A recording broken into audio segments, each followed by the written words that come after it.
Okay, everybody, so this is part two on dealing with exception handling. And jumping right in, the first objective is to demonstrate how you could catch multiple exceptions. And so we know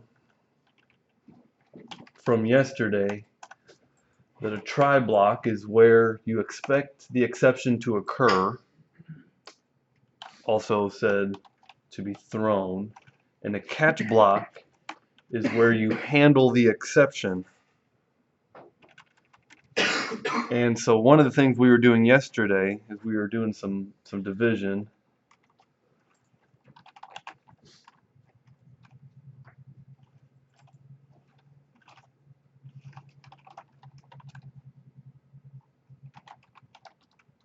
Oop. Let me declare my variables outside of this.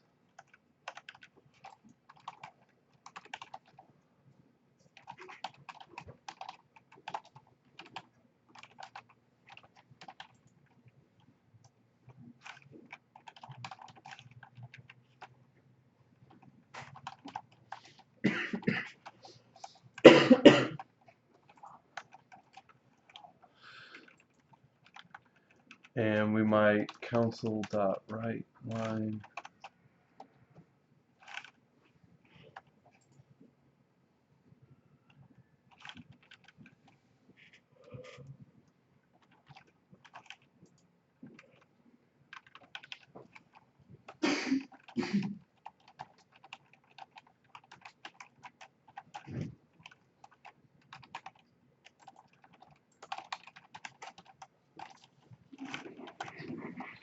And this is basically what we were starting with yesterday. Something very similar to this. And we decided to catch a divide by zero exception.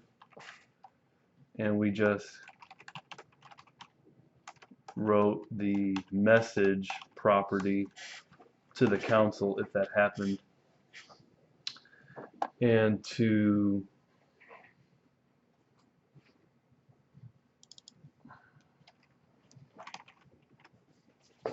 make that an int, otherwise that was the problem we were running into yesterday when the exception wasn't throwing when that was a double. So if I start this and just demonstrate it real quick, this is basically from yesterday. If we throw a 0, we say the exception was thrown and the exception was caught. We attempted to divide by 0. Then we could have another array, and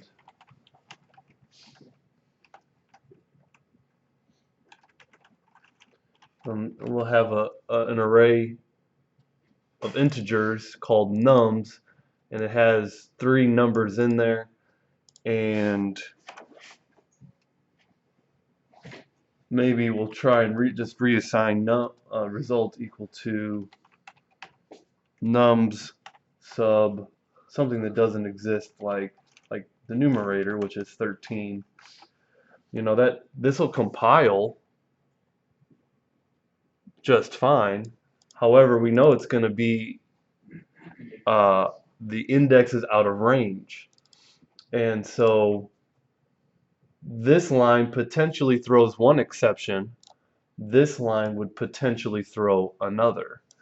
And so the way we can catch multiple exceptions is with a catch block, and we'll add a second one here. Index out of range exception, EX. And then let's just write the message. You know, how you handle it, you can handle exceptions in all sorts of different ways. Again, yesterday I gave the demonstration of a lot of times the reality of it is you log the problem and you say this problem occurred, and you write it to a database or you write it to a Windows log somewhere, and you keep the program from crashing.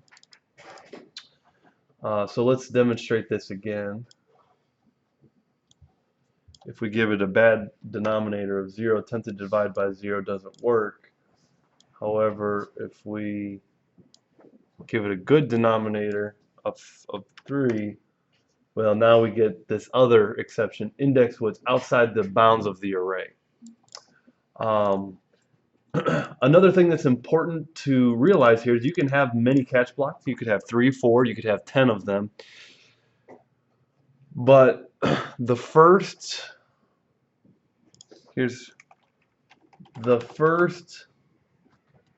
catch block that matches will execute.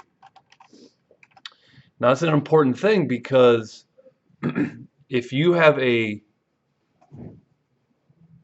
parent class, maybe here,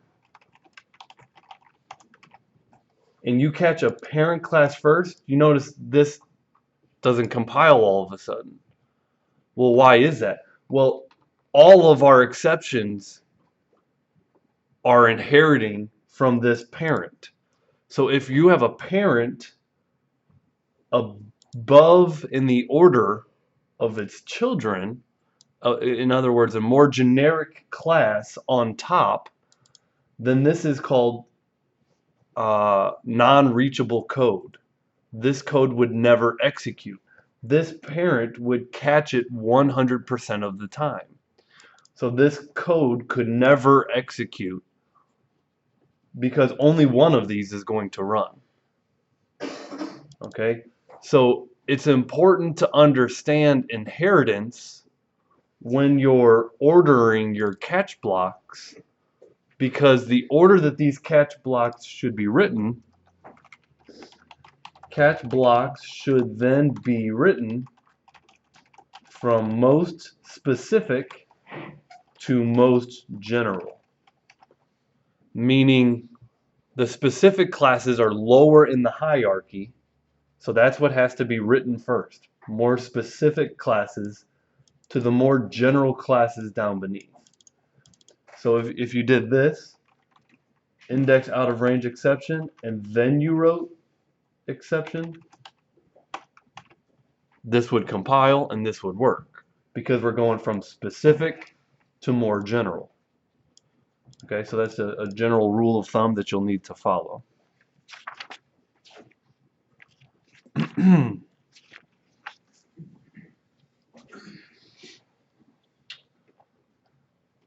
Now that we've written some try-catch blocks and we've used another method, we've used something called TryParse. It's kind of neat to go back and take a look at a TryParse, a method that we've been using, and maybe, most methods we talk about the black box, meaning all you have to know is how to use it. You don't have to know all the inner workings of how it works, but as you study programming and get a better understanding of it, you might be able to look at a method like the TryParse, and you might be able to begin to understand how it could be written. And so, I'm going to write a similar method to TryParse, and this is out of the book, but then we can analyze it and see that it actually uses a try-catch block. So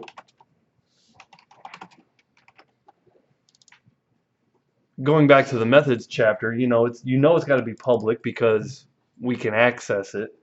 It's static because if you think about how TryParse is called, int.tryparse.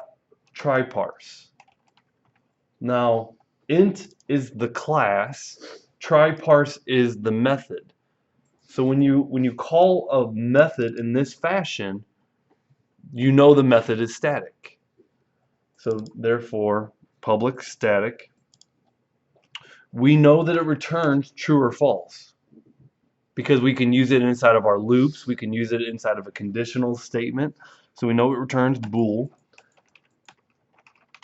and we know it's called TryParse. We know it accepts a string, and it accepts an output integer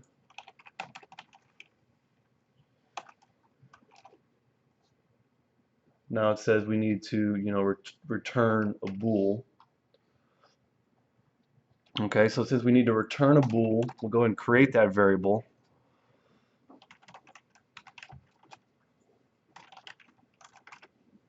So we're going to initially say it's true.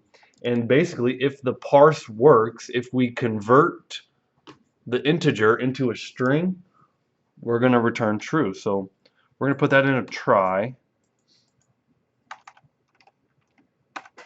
And the number we're trying to convert is number. So we're going to say number equals convert to int 32. And what are we trying to convert? We're trying to convert our string. However, if that doesn't work, we're going to catch a format exception. So if it doesn't work, we know that our return val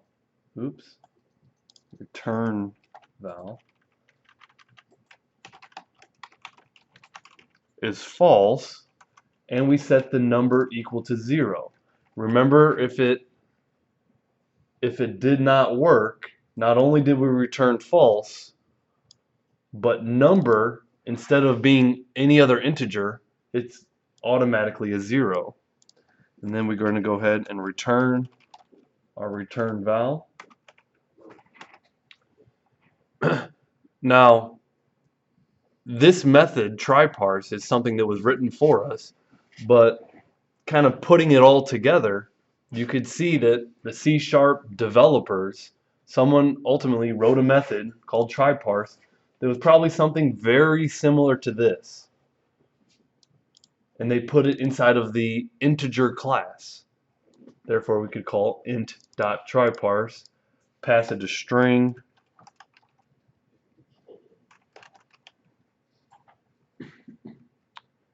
and an output, and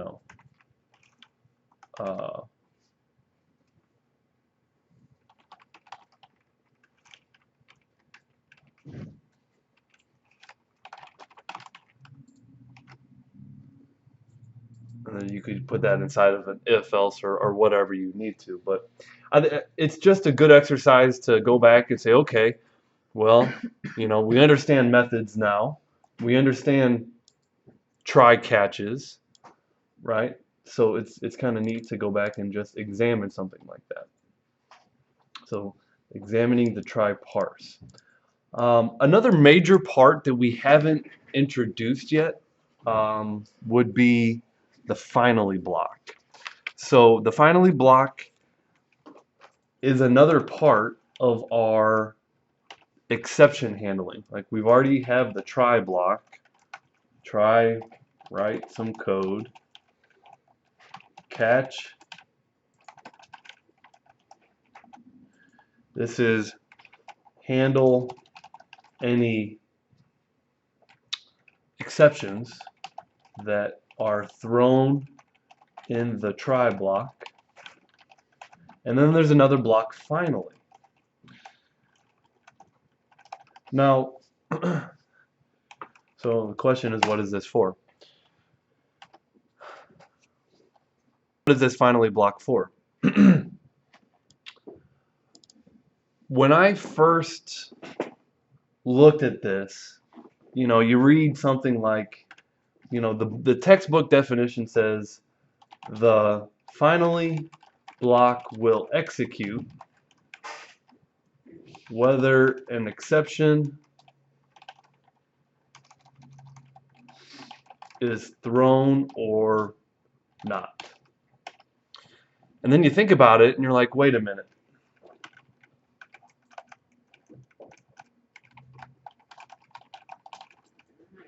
Any other code that would happen here, remember the whole purpose of a try-catch block is that the program doesn't crash, right?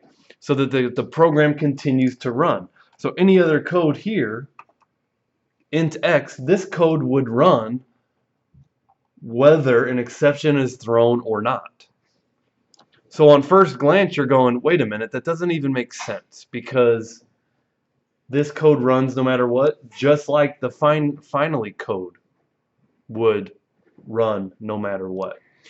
And that's true with one exception. And the exception is this. What if an exception is thrown but not caught? So an exception occurs, but you don't have the appropriate catch block to catch that exception, right? You don't have either that specific exception or any one of its parents in a catch block. Because remember, a parent exception can catch any one of its children, right? Well, if an exception is thrown but not caught, the program will crash. So that's an unintended consequence, probably. Okay, you don't want, most of the time, if you're writing try catch, you probably don't want the program to crash. But before the program crashes, the finally block will execute. Okay, so that's kind of the one scenario where an exception is thrown, it's not caught, and you need to do something before the program crashes.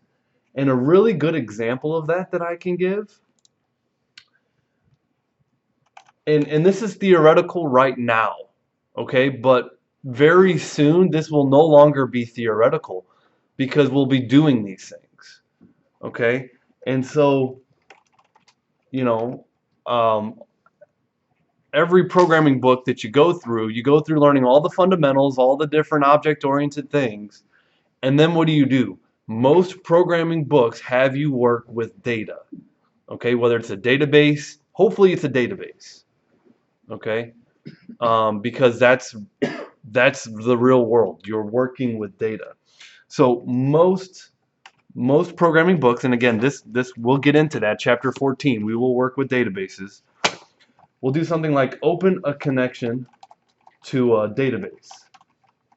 And it's theoretical for now. I'm just writing this so you understand the purpose of finally. Right? Now, let's say we open a connection to a database and read data to display in our program.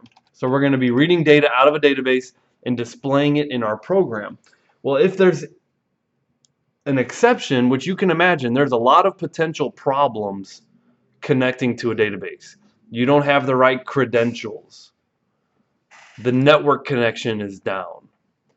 The database is down. There's all sorts of problems that a database, when you're connecting in, can have. So there's a whole bunch of exceptions that could potentially be thrown. Well, if anything would be thrown, hopefully we would catch it.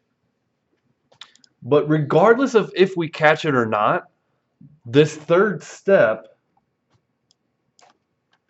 it's always 3 steps when working with databases. You open, you read or you write, and then you have to close. So you open the connection, you read or write the data, and then you close the connection. Those are 3 really important steps.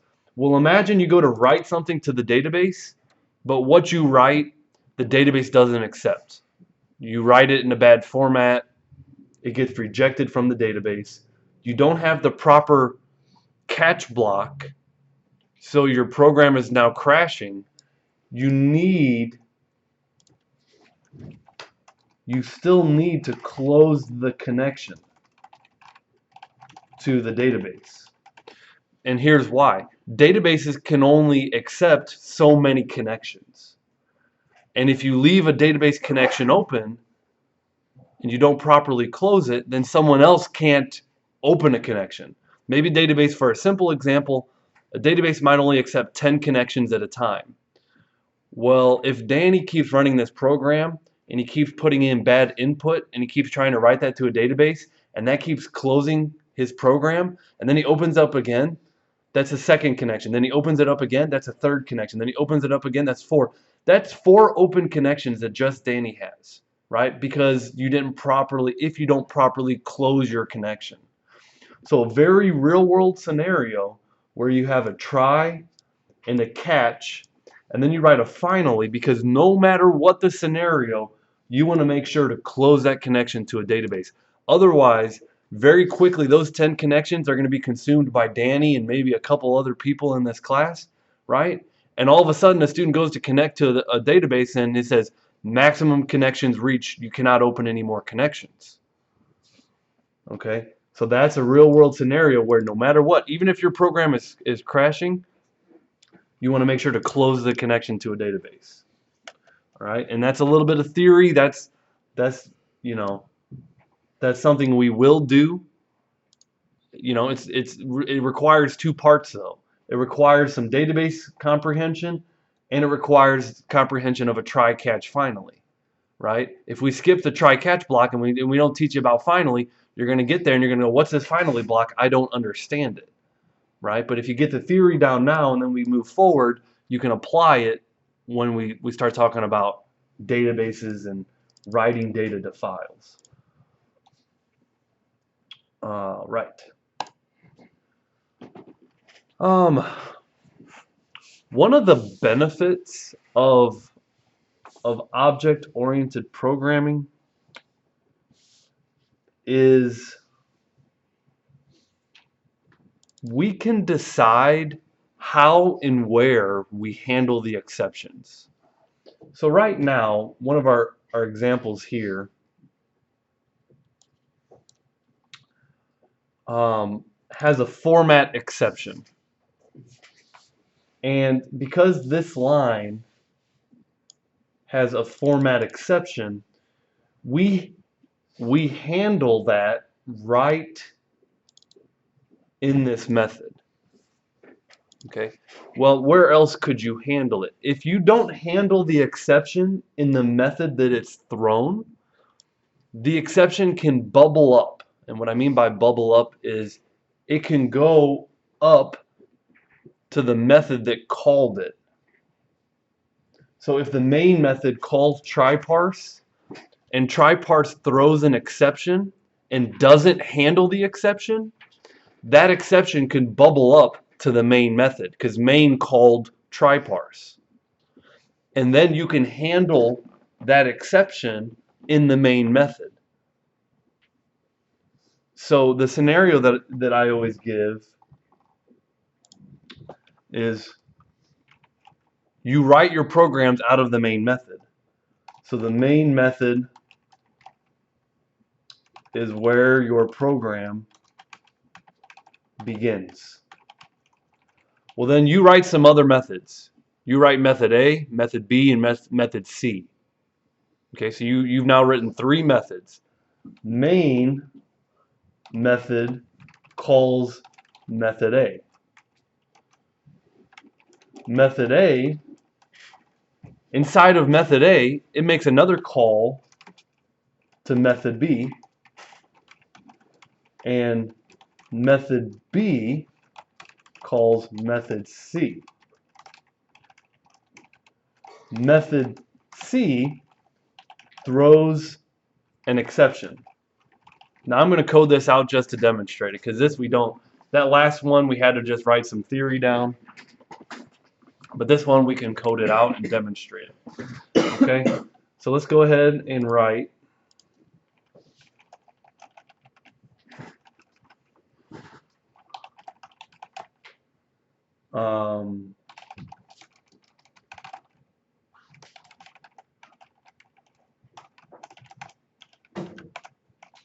so let's go ahead and write 3 methods real quick. Method A, we're going to write method B and method C. Method A simply calls method B. Method B simply calls method C. And method C, just to demonstrate this, we're just going to say console.writeLine method C is running. Okay, then from main, I'm going to comment out all this other stuff that we talked about already.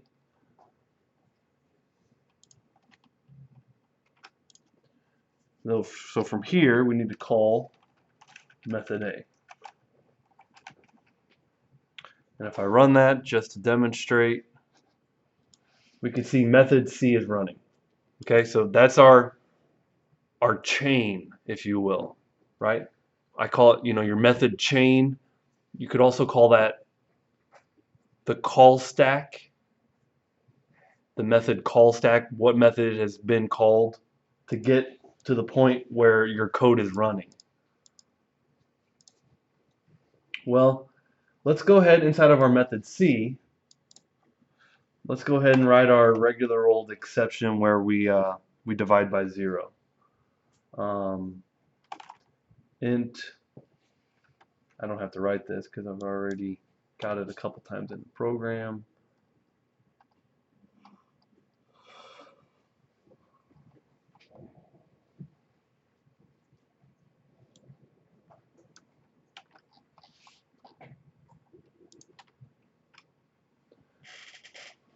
I don't really need the array to demonstrate this.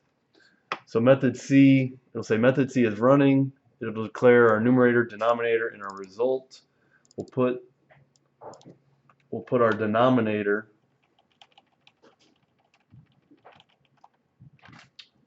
we'll get rid of that line and get rid of that curly. So this is pretty normal, and if I were to run this, we see method C is running. What is the denominator? 0, and we have an unhandled exception. I believe you would expect that at this point because we don't have a try-catch block. And you can kind of see a little bit of our method chains, right? Unhandled exception, method C, method B, method A, main. So you can see our method chains are our call stack in an unhandled exception. Okay, the point that I was making though, if you choose, you have the flexibility to choose how you handle this exception. You could choose that the person who calls method A, you could let them handle the exception if they want. If I write a try-catch block inside of method C, then we're forcing the exception handling to occur if anyone were to call method A. However, if you don't want to force the exception handling to occur, you could let the exception bubble up. Then when you call method A, you could put your try-catch around the method A call. So if you did method B, it wouldn't do it. Yeah, I'll step through this a little bit more one after another. But you could put your try-catch right here and handle your exception in main. But let's do that one by one.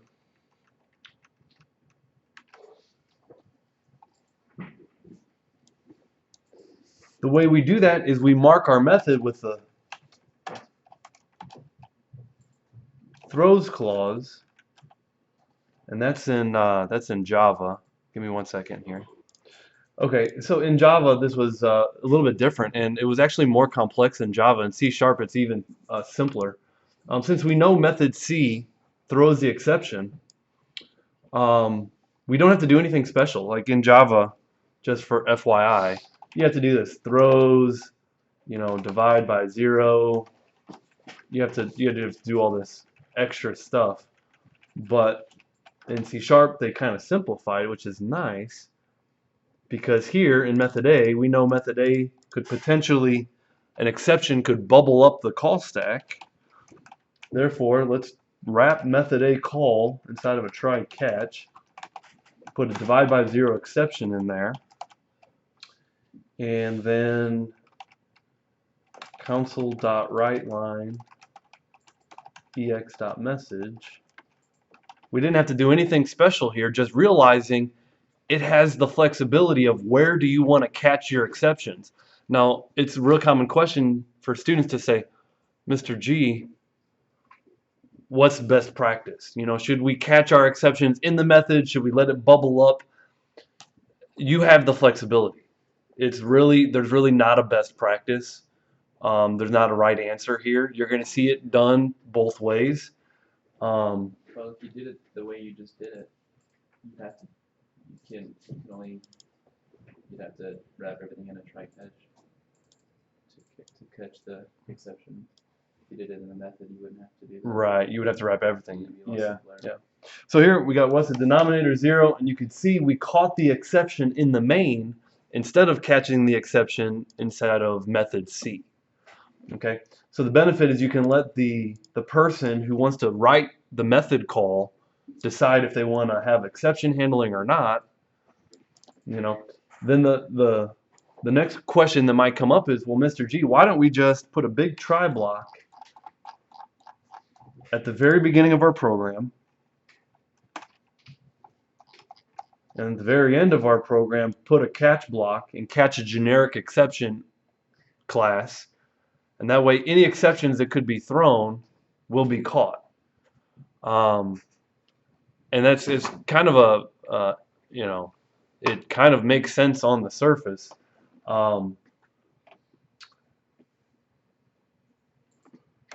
Other than it's gonna, the best answer I can have is it's gonna slow your program down tremendously.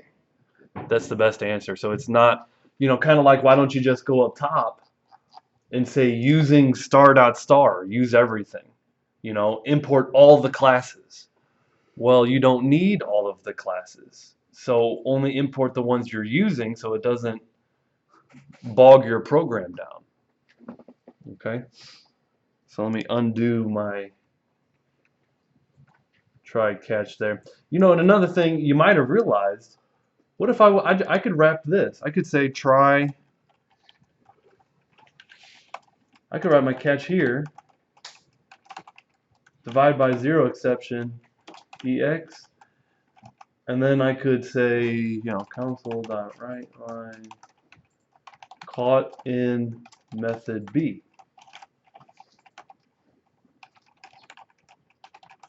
You have the flexibility here to decide where is it caught, and then you'll see here it won't even be caught in main, it'll be caught in method B, and then we could say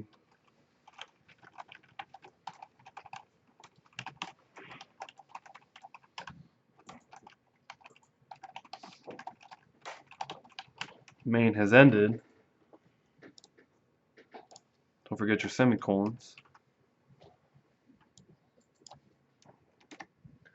We see here the exception was caught in method B.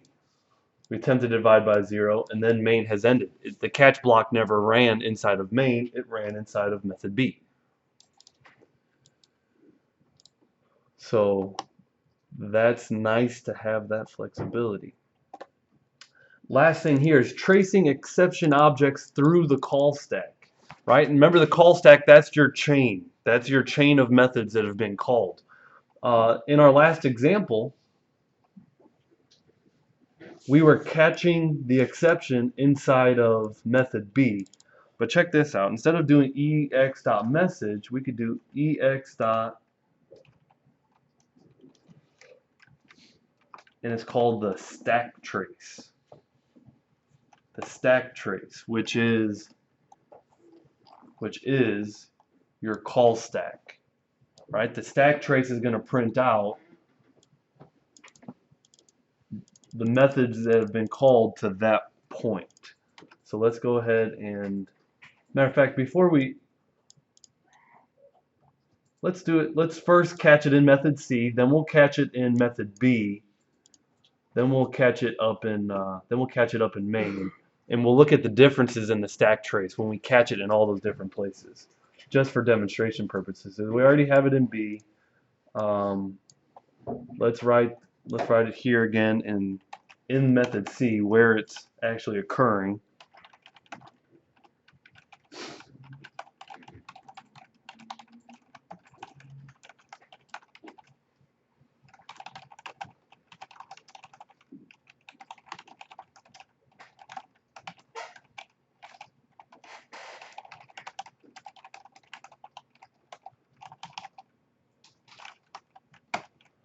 So let's print out our stack trace here, and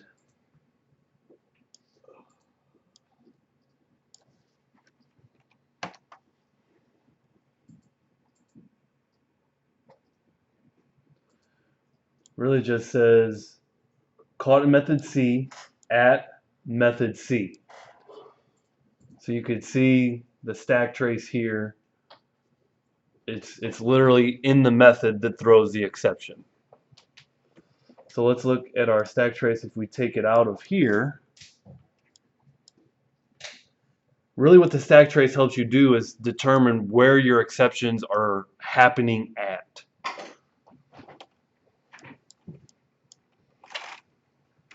So if you catch it in the method, it's pretty straightforward. It's saying, hey, method C. Now let's catch it in method B, and let's examine the stack trace if we happen to catch it in method B. Debug, start without debugging. Caught in method B, now it says method B called method C, and method C is where the exception occurred. Right? So you can see the methods that ultimately have been called up until the point where the exception was thrown. Let's take it out of here, and let's go let it bubble all the way up to main. Let's get rid of our try catch here.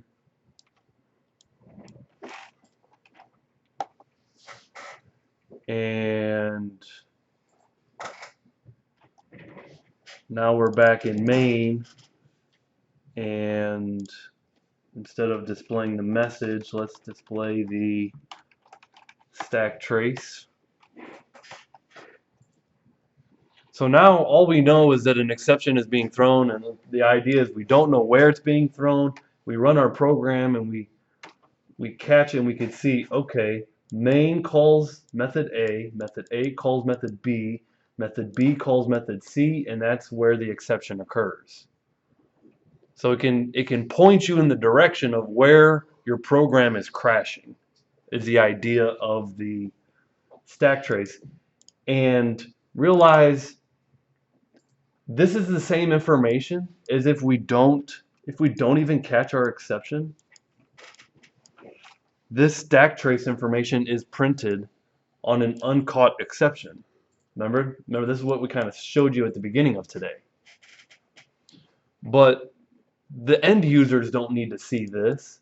This needs to be written somewhere in a log or in a database so the programmer can look at all the errors, all the exceptions that the program is being thrown, and see where all the exceptions are occurring in what method, so they can begin to break down that method and debug that method.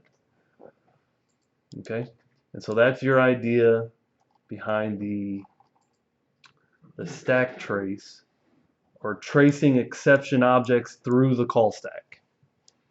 Okay, so that's where the